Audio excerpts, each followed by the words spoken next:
Ce faci, mămică, acolo? Îi dai poplu Baby moșu? Kevin's reaction when he meets Santa for the first time. Uite leacă cum face. Uite, îl trage pe moșul de barbă. Uite-te cum râde. O să trage cu pumnul. Uite-l.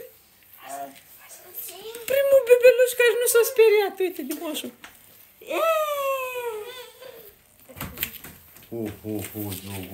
The first baby who's not scared of Santa Claus. Also known as Father Christmas. Yeah.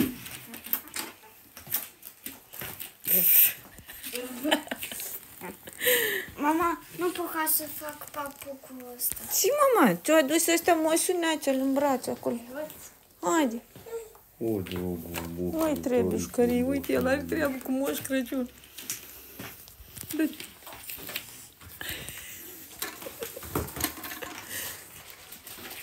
Ce tu a adus aici, moșul?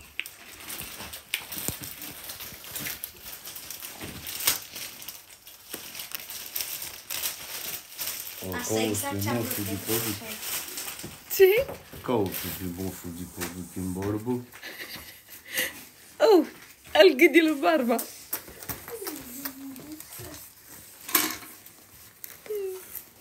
Păi, dragul, moșului, că eu trebuie să plec.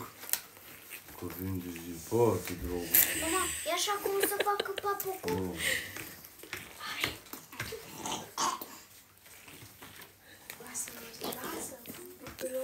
Mama, e așa cum să facă papucul. Mama! Mama!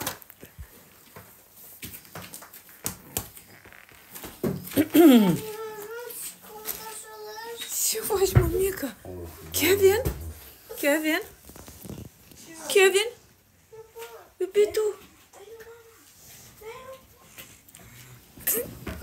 Hai, Kevin, vii la noi? Vii?